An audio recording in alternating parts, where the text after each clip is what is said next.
After weeks of speculation, it has now been reported that Marc Lasry has reached an agreement to sell his stake in the Milwaukee Bucks. What would a partial ownership change mean for the Milwaukee Bucks? And I'm seeing a lot of concerned people on my Twitter timeline. So we're going to just delve through some of the questions that have arisen from today's news and what it could mean ultimately big picture for the Milwaukee Bucks. You are Locked On Bucks, your daily Milwaukee Bucks podcast. Part of the Locked On Podcast Network, your team every day. You are Locked On Bucks. My name's Kane Pittman. You can see and hear me on this show Monday to Friday, and also find my work over at ESPN alongside me, the founder of brewhoop.com and longtime voice of the podcast, Frank Madden. And as always, we thank you for making Locked On Bucks your first watch or first listen of every single day, whether it's old school audio style, YouTube style. We appreciate the support. Make sure you subscribe on whatever platform you listen or take in this fine Milwaukee Bucks content on. Subscribe, drop a comment, drop a like. It's all free to do all this stuff. Will take very, very little time, but it very much helps us, which we absolutely appreciate, because the reality is we aren't millionaires and we're not billionaires, but we're going to talk about some people that have a lot of money on today's podcast, and we're going to get straight into the news. So first of all, I will just say this, a little bit of housekeeping. Tomorrow, the Bucks play the Brooklyn Nets.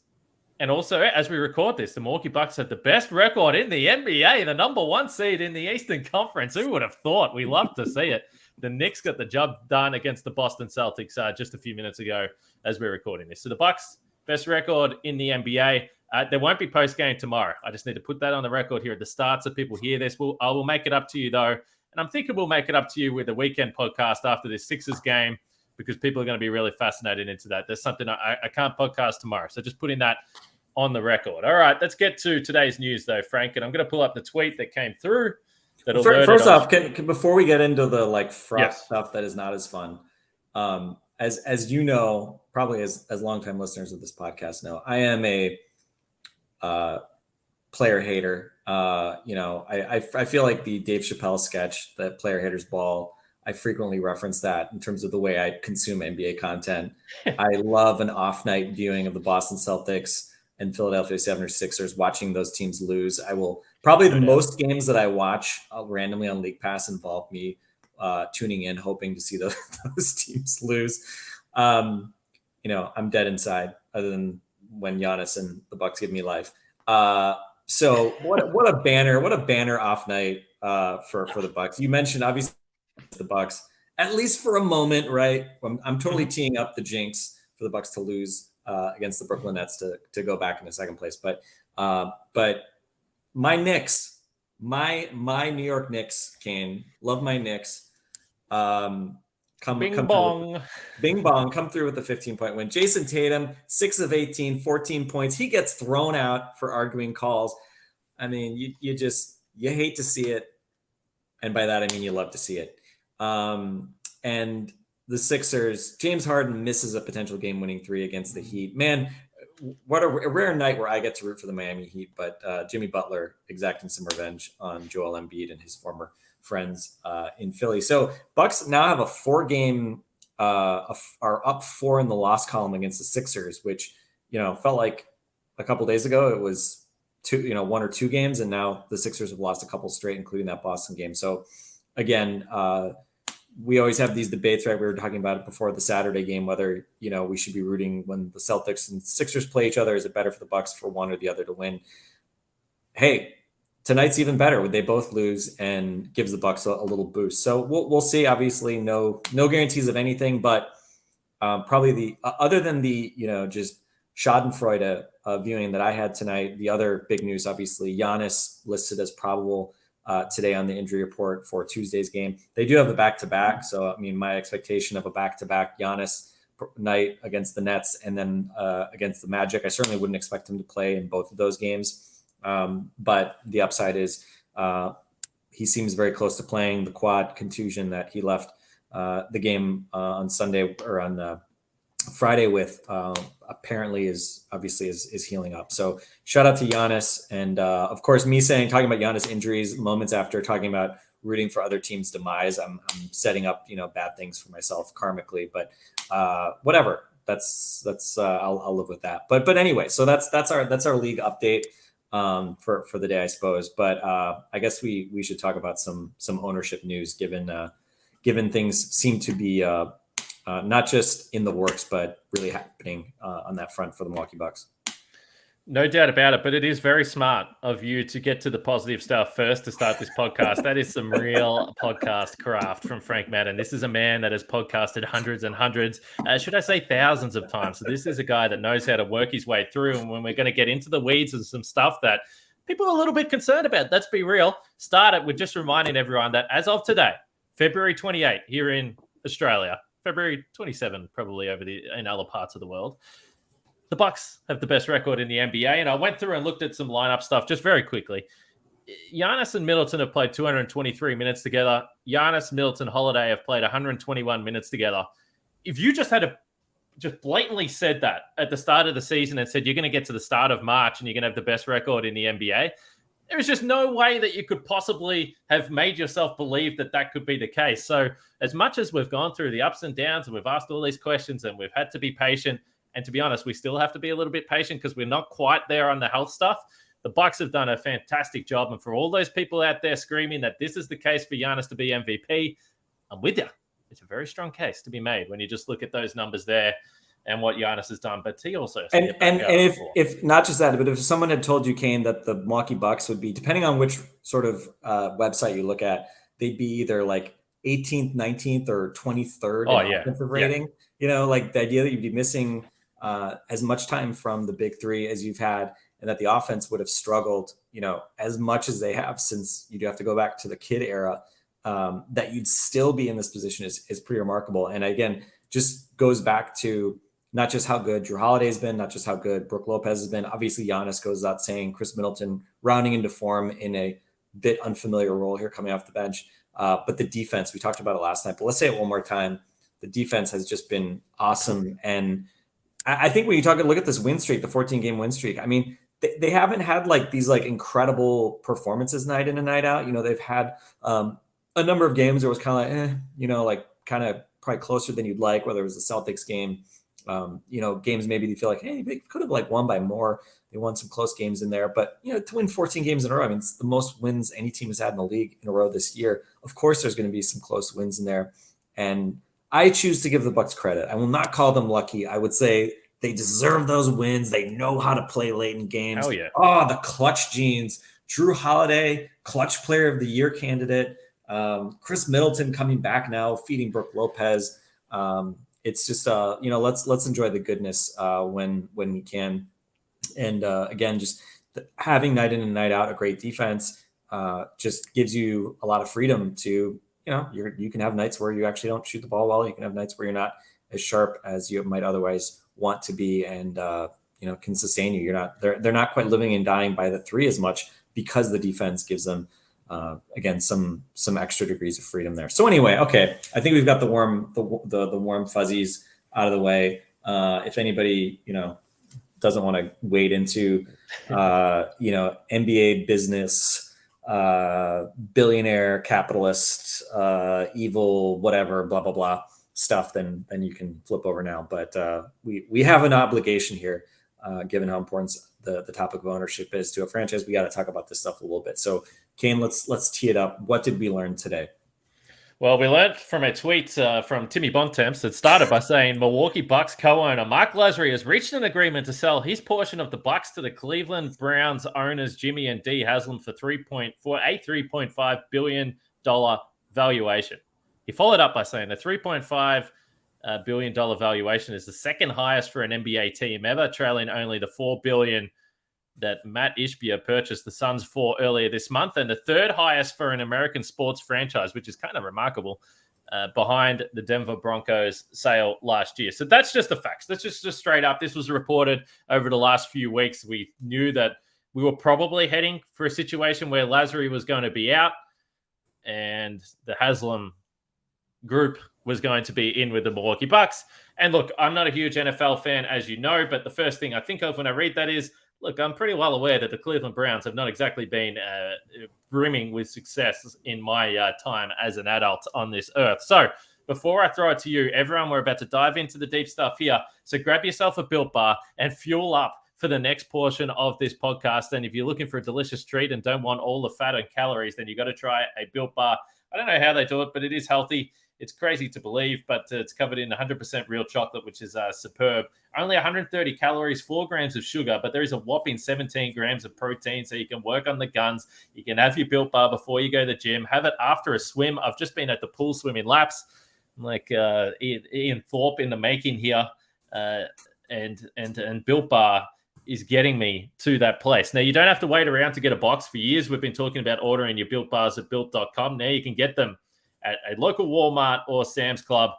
So just pop out the house, grab a box, tuck into it. A little bit dangerous, the ease of access there, but it's healthy for you, so don't worry about that. So you can try all the flavors, cookies and cream, double chocolate, coconut puffs. And if you're close to a Sam's Club or Walmart, run in, grab that box right now, and you can thank me later. Built Bar, just a superb product. Kane, you're seriously trolling our friend Eric named this badly? Eric tweets out in the exact same time, 7:29 a.m., this story that Eric was working on with Shams, and you go with the Tim Bontemps tweet to lead off the podcast. You're giving Tim Bontemps credit for this one over our guy Eric Name. I was waiting for you to say that you were just screwing with our guy Eric, or maybe just trying to get a reaction out of him. But you're seriously just giving this to Tim Bontemps. Is that what's going on here? There's no loyalty to our dear friend Eric Name.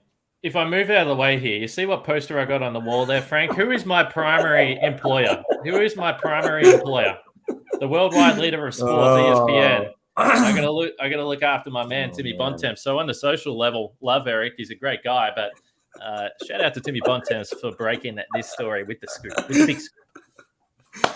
Oh, wow! It's a cutthroat business. The news breaking game is a cutthroat business. No room for friends in the news breaking business. Yes, I would say not a surprise that we heard this today, right? When the story started to circulate that this was the direction that was being headed, obviously the assumption was that it was being leaked to the media on the assumption that it was going to happen, and that the league had already maybe not officially signed off. Obviously, like the board of governors has to approve any sale like this, but you don't go into those sorts of things with a great degree of uncertainty, right? And I think going back, I mean, I was at the Timberwolves game in December, late December, when Jimmy Haslam was at that game with Wes Edens, and so this is literally going back months and months, sort of this dance around trying to get Jimmy Haslam or somebody else to buy out Marc Lasry's stake. And I think it seems like the general storyline here is Matt Ishbia, who was referenced there, the current record holder for an NBA franchise valuation at $4 billion, had discussions with Marc Lasry and the Bucks about buying out that stake at the number that he ended up buying the Suns at. And I think by all indications, that I don't know that it was clear that Marc Lasry was really looking to sell up until that happened. But obviously at that number, clearly, whether it was he was actively literally looking to sell, or perhaps it was just sort of the opportunistic side of just saying hey, him and Edens and Jamie Dinan and Mike Pastelli, they bought in at this $550 million valuation from Herb Cole back in 2014, I guess, technically 2014, I guess. It seemed like this was just sort of a decision to say, hey, you know what? This is a huge valuation. And I'm sure as well, looking at the luxury tax payments, which we can talk about a bit more, and the payroll this team has this year, what they will likely have the next couple of years, knock on wood. As Bucks fans, you better hope that the Bucks continue to have massive payrolls, because that's really the only thing that ownership at this point really should be doing, is figuring out how to make sure that they keep this core together or continue to improve and invest in this team around Giannis. But I'm sure part of this calculus was just like, I don't think the Bucks are making money right now, guys. I'm sure they're losing money, given that the payroll has, I think in the last 2-3 years, has doubled essentially. And so I don't think they're making a whole lot of money right now. But when you look at the valuations of this franchise, obviously no one should be no one should be shedding any tears for rich guys who invest in a team at 550 million and within a decade see the valuation of that team go shoot all the way up to 3.5 billion. All those guys are going to make an absolute ton of money when all is said and done, once eventually they sell out of this team. And, if they have to swallow some losses in the interim, and the thing is too, is like, whatever, man, billionaires losing 10 million bucks, tens of millions of bucks in a sports franchise. You know what? Leave it to the accountants. They'll figure out a way. We've talked a lot about tax returns in this country these past few years for various reasons. There's advantages to losing money in certain respects, right? They'll be okay, right? Hopefully that's why we're not hearing them cry poor about losses and things like that. So it is what it is. Obviously, I think if you were looking at this franchise, 10 years ago, I think everybody thought, Herb Cole, love you, Herb. Thanks for keeping the team around. Good on you. Good local boy. But probably time to move on, right? At the end of the Herb Cole era, I think everybody agreed it was time for some fresh blood. It was time for some fresh money, more money to be injected in this team, someone that could sustain spending more money on this team and investing, frankly, in the way that the current ownership group has really over the last couple of years. Obviously, you look at their tenure, Malcolm Brogdon, obviously not resigning Malcolm Brogdon, you could say that was a money thing, right? They didn't want to pay at that point, didn't want to go to tax at that point. The PJ Tucker decision, obviously that seemed to be in no small part a money decision. But other than that, they've pretty much spent as much money as you could possibly spend. And so if you're a Bucks fan right now, does anybody really want to change anything dramatically? Again, I don't think you can't be, you want to be at least a bit proactive thinking about the roster and how do you continue to sort of extend the window with Giannis and continue to build around him. But from just an organizational standpoint, I think you look at where the Bucks are right now, best record in basketball, having won a championship, you have, the best player in the world, the guy that everybody would want to have on their team. You're really just trying to maintain your continuity throughout the organization, right? So you're not saying like, oh, we need to get in, new ownership, whatever it might be. But that said, that's where we are. We are at the point now of Jimmy Haslam and his wife Dee, which we should call out as well. His wife Dee Haslam, is officially, I believe, a co-owner of with Jimmy Haslam of the Browns. She's, again, she's not somebody that just sort of came along. She has a decades-long career in business as well. So I'm sure we should expect to see both Jimmy and Dee Haslam active in the community, active around the franchise. We'll see when exactly we may actually be introduced to them, when the sale goes final, et cetera. But I think if we've been to interrogate this and try to figure out, okay, what does Jimmy Haslam coming in mean? I think there's a couple of things. All right, let's start with the most obvious positive. If you believe sort of the net worth, Forbes rankings, things like that, Jimmy Haslam has more money than any of the Bucks' other owners. So that would be a good thing, right? Marc Lasry, I think generally his net worth, again, for whatever these things are worth, right? Who knows how much liquid cash these guys have access to, the kinds of things that impact their willingness to spend money and lose money funding a basketball team year in and year out. But Marc Lasry, I think generally was at like 1.8 billion was his net worth. A decent chunk of that, presumably, obviously coming with his ownership of the Bucks. Jimmy Haslam just shy of 5 billion, which is Wes Edens is pretty close to that as well. So again, having deeper pockets, I think, let's be honest, in today's day and age, in the world of, Steve Ballmer's NBA, in the world of, the Golden State Warriors, where their owners are not super rich, but the Warriors as a team just freaking print money. Having owners with deep pockets who are willing to pay huge astronomical luxury tax bills every year, that is the ultimate value you can get from an owner. And I think, it's often been said that, the number one kind of, especially the most underrated competitive advantage that not just a basketball team, but any team can have is in its ownership group, and having smart owners who ideally would bring two things: open pocketbooks and a willingness to, an ability to hire competent people and then let those people just do their job and kind of stand back and say, all right, you know what, I'm not going to get too involved. So if we kind of start with that as the lens, I think you would say Bucks ownership the last couple of years in particular, again, with the exception of maybe that PJ decision, have generally spent about as much money as you could hope a Milwaukee sports franchise could spend. Compare that to the Brewers, who are perpetually down the spending charts every year, and typically have made a lot of money. The Bucks have spent an absolute ton of money. They're right now fourth in terms of total payroll, including tax, in the NBA, and they should be, because they have a chance to win an NBA championship. So the positive side again is Jimmy Haslam has a lot of money. His company, Flying J Pilot, was bought out for the most part by Berkshire Hathaway, I think about 6 years ago. And so reading up on kind of his background, there's a really good, it's kind of more of an expose, I'll be honest, than anything, of him and how he operates, that ESPN did. Seth Wickersham wrote this in 2019. And at the time, the Cleveland Browns, which are one of two professional teams that he owns, the Browns sucked.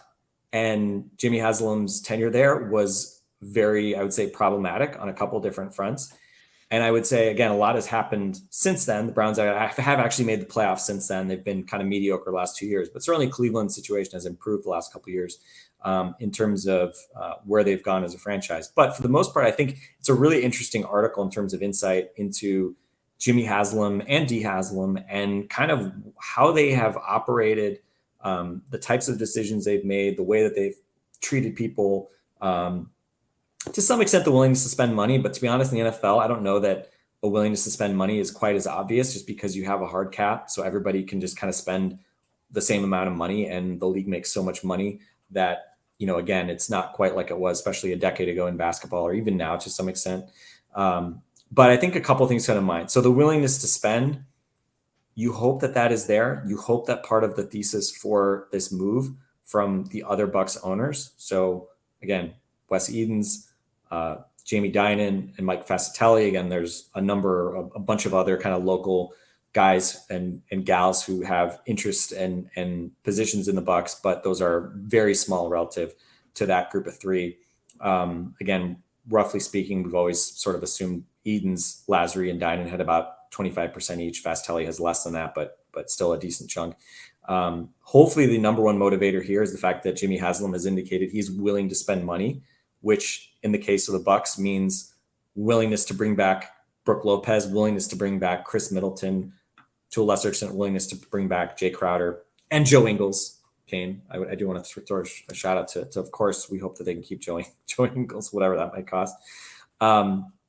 So that's, I think, the starting point. And again, all this at this point is speculation. And that's the hard part with anything, anytime we talk about ownership, is that on the one hand, it is hugely important when you think about the long-term kind of, direction of the franchise, the decision-making of this franchise, the fate of this franchise.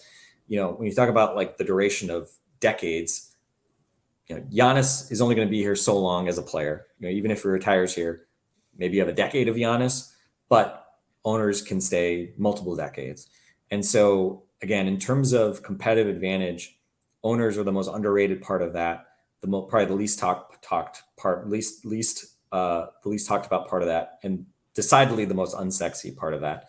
But they're hugely important. And again, I would say when you look at the Bucks over the last decade, you would have to say that ownership delivered, right? Again, we can say a few different points. They maybe didn't spend as much money as we liked.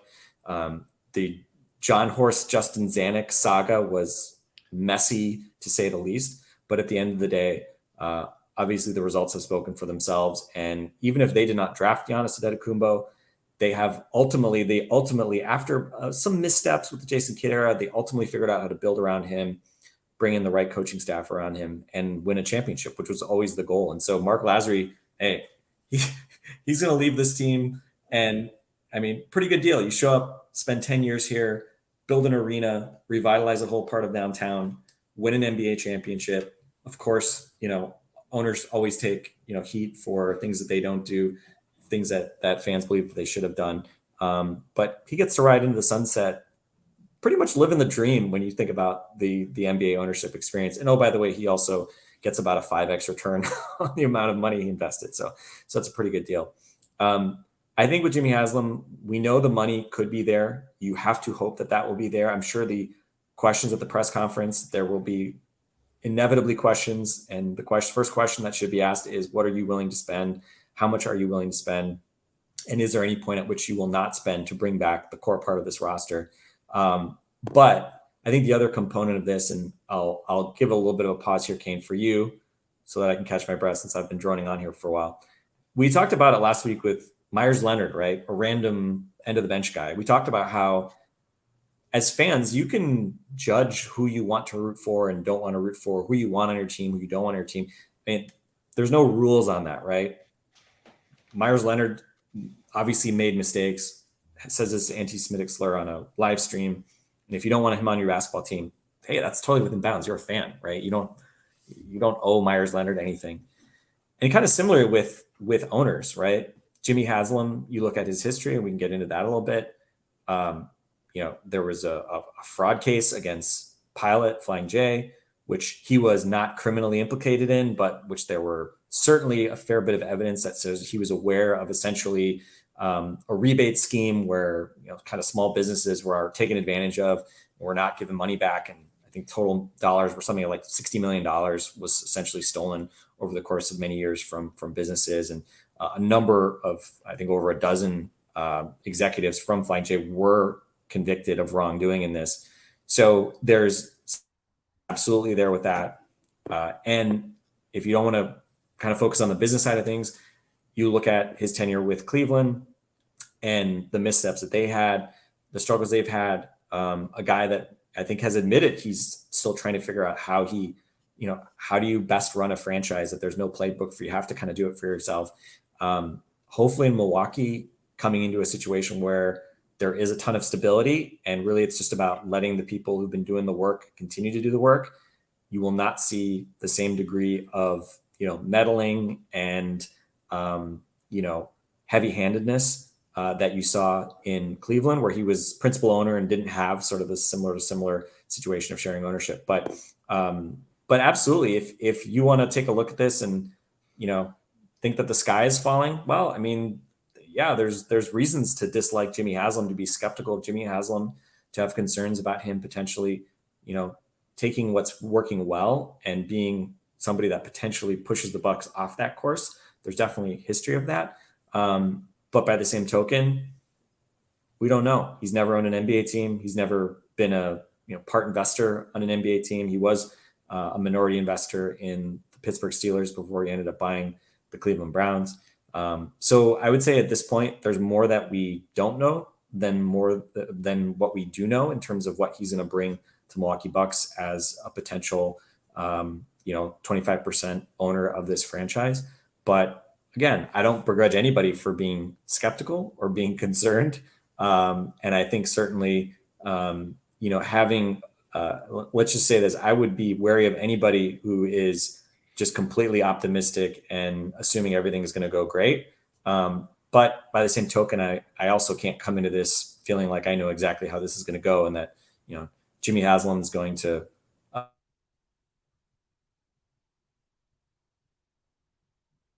which, it's like that can really impact the Bucks in the very short term. So again, I think unfortunately, as important as this is, it's hard to really speak with a whole lot of certainty. But the only certainty I think there is that this is going to be ultimately a hugely influential part of the Bucks' future. And for the most part, though, we're going to have to wait and see kind of how it plays out and what his role ultimately is and what kind of decision making he ultimately supports. Well, that was some impressive stuff there, Frank. I got to say, we're already at the end of the show here, and I only asked one question, but very comprehensive, much better than I would have been able to do it. And I know you did the research into this, but ultimately, I think this offseason is going to tell us a lot. As you said, that's when we'll probably learn the first major things that we hope this team is going to continue to be successful, and they're not going to try and cut money and all those types of things. So, look, I think honestly you covered most of it, but I do need to pay some of my own bills because, as I said, I am not a billionaire, which reminds me of our friends at LinkedIn, because Marc Lasry might be looking for a new job. I'm not sure how he wants to approach this, but if you are someone who is looking to hire someone, these days every new potential hire can feel like a high-stakes wager for your small business. You want to be 100% certain that you have access to the best qualified candidates available. That's why you have to check out LinkedIn Jobs. LinkedIn Jobs helps you find the right people for your team faster and for free. It's the most important part. So you just add the purple hashtag hiring frame to your LinkedIn profile. And that spreads the word that you are hiring, that you can use simple tools like screening questions and make it easy to focus on the candidates with the right skills and experience so you can quickly prioritize who you'd like to interview and hire. LinkedIn Jobs helps you find the qualified candidates you want to talk to faster. Post your job for free at linkedin.com/lockedonnba. That's linkedin.com/lockedonnba to post your job for free. Terms and conditions apply. So I guess the only question that I really wanted to get to with you with this, but I think you basically covered it there, is that I think we're going to see mixed reactions in the comments on YouTube in terms of how people feel about this. And I am a little bit removed, obviously. I mean, I didn't grow up in Milwaukee. I didn't feel to the level that I'm sure the locals did, the threat of the team moving and all those types of things. I think anyone that's watched this team for a long time, you get a connection to the team. And I lived in the city, so I obviously have a connection to the city as well. And it would be, pretty upsetting even for me as a complete outsider if anything ever happened like that. So I was obviously thrilled that the team was able to stay. But those are the first things I see. And I see people already talking about that. And there's probably always going to be a fear in the back of people's mind when outsiders come into the franchise. But what I'm sensing from you is just that you're cautious about what could happen, but it's more of a wait and see than ready to be really upset or concerned about what's going to happen.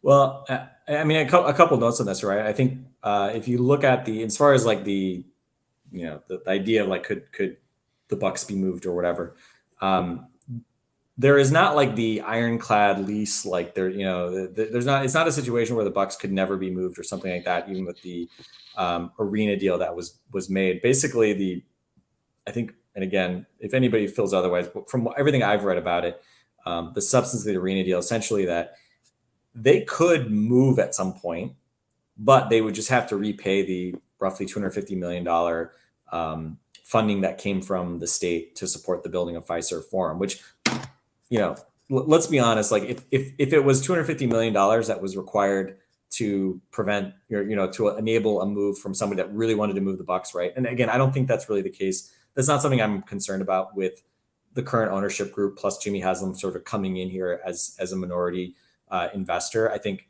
if the entire ownership group decided to sell the team to someone from Seattle or something like that, and then that person said, I can move them to Seattle for only $250 million, like that would actually at this point not really be that much money, right? In the grand scheme of the cost of a franchise. I don't want to say $250 million is not a rounding error, but that's a tiny fraction of what these teams are now going for compared to when the current ownership group bought into them, right?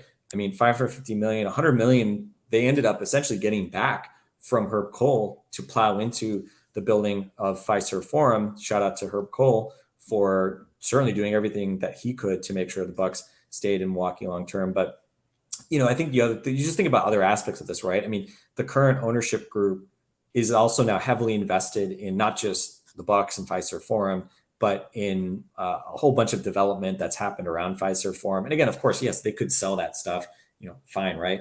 But the whole value of that is intrinsically tied to the Milwaukee Bucks playing at Fiserv Forum. And again, is that really part of the calculus here that they're going to try to, that they, would let Jimmy Haslam convince them to move the team to Nashville or something like that? Again, anything is possible. If the time horizon is long enough, anything is possible, right? But as someone who I believe around the trade deadline and talking about the 2029 first round pick, I believe I said we'll probably all be dead by 2029 anyway. So you know what? I'm not worrying. I'm not worrying about what could happen in 10 years, 15 years, 20 years with the Bucks lease, and could they ever be a threat to move the team again at that point? I'm going to go ahead and say I'll live in the kind of here and now. I'll be like Giannis. I'm going to live in the present, Kane.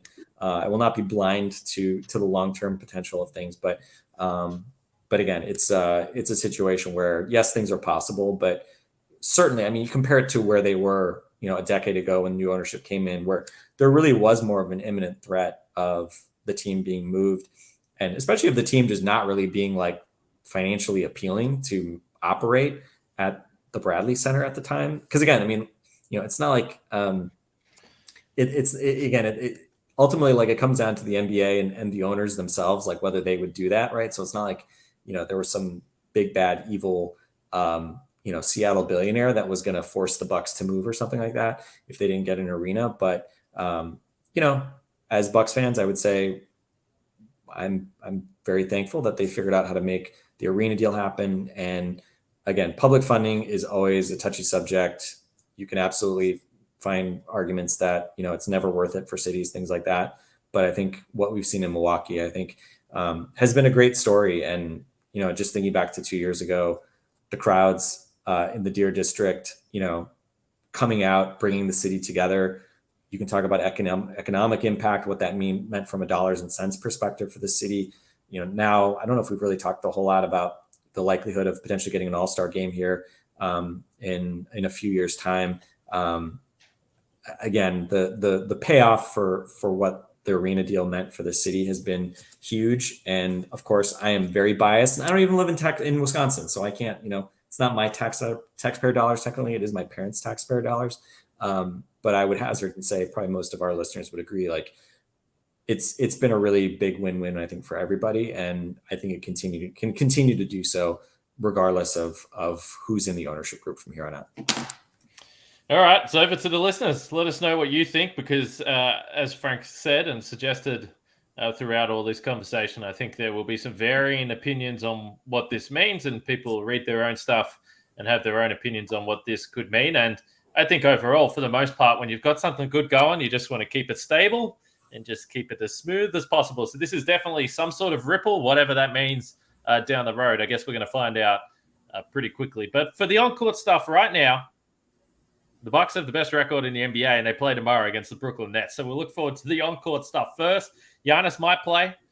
As Frank said, it's a back-to-back.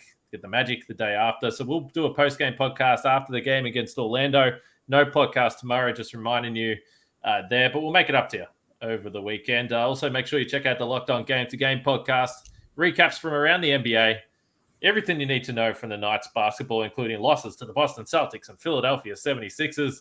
And the local experts will have you covered there. So check out the Locked On Game to Game podcast on your Locked On NBA feed. Frank, it's you got to know your limitations in this business, and today's topic was not my strong suit. So thank goodness you're I'm not saying it is mine either, but based on at least my simple reading of Jimmy Haslam's background, and again, I would read that ESPN story, and I know we gotta go because we'll get nasty grams about how long our podcasts are, which again is always my fault. But very interesting portrait of what he's like as a person. I think he's definitely not like, you would not say like this was this story by Seth Wickersham, definitely not a favorable story, I would say. But it doesn't portray him as like a jerk or, an egomaniac or something like that. It definitely paints him as somebody who really wanted to succeed, definitely leaned in probably more than he should have, had a hard time committing to one plan, one vision, really wanted to listen to what people had to say, but perhaps that ended up working against him because it probably felt to many people like he was kind of playing people against each other and listening to, everybody and maybe not getting kind of the single view of the world. But also a guy that seemed to have a very sharp mind for kind of understanding, getting in and understanding kind of the nuances of everything from kind of front office machinations to playbook type stuff. So I don't know. Again, the best indicator of what he would be like in Milwaukee, obviously we don't have anything better than what he was like and has been like in Cleveland.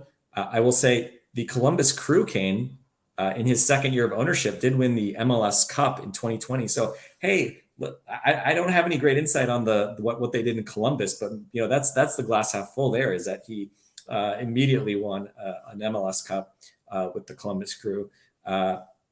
So again, we'll see. I think again, the pattern though is very similar, right? Super rich people, they tend to be very smart. They tend to be confident, maybe overly confident in their ability to run a pro sports team. And time will tell, right? And hopefully in a few years, we'll look back on this move and say like, that didn't really change a whole lot in terms of the way that the Bucks were run, and they continue to spend money and they continue to hopefully, knock on wood, make pretty good decisions. Because again, I think, and I will say this too, like the Cleveland report, the ESPN Radio Cleveland guys, I tweeted about this. We don't need to go in detail, but there was at least reports that Jimmy Haslam would take over Marc Lasry's role as the team's governor, which is somewhat symbolic in a situation like this, but ultimately that governor has the final say and nothing can actually happen in terms of major decisions, even trades, things like that, unless the governor is signing off on it. In 2017, during the sort of John Horst, Justin Zanuck GM hire debacle, that actually was probably the one example where that could have actually been important. Wes Edens at the time was the governor and famously was not on board with Justin Zanuck. So again, we'll see. I think, again, you'd probably, all things being equal, kind of wish that Wes Edens, given he's kind of the known quantity, would be the governor initially. But again, at least indications from that ESPN radio report was that Jimmy Haslam may be taking that over for the next year and a half in kind of Marc Lasry's stead, since he's buying Marc Lasry's stake.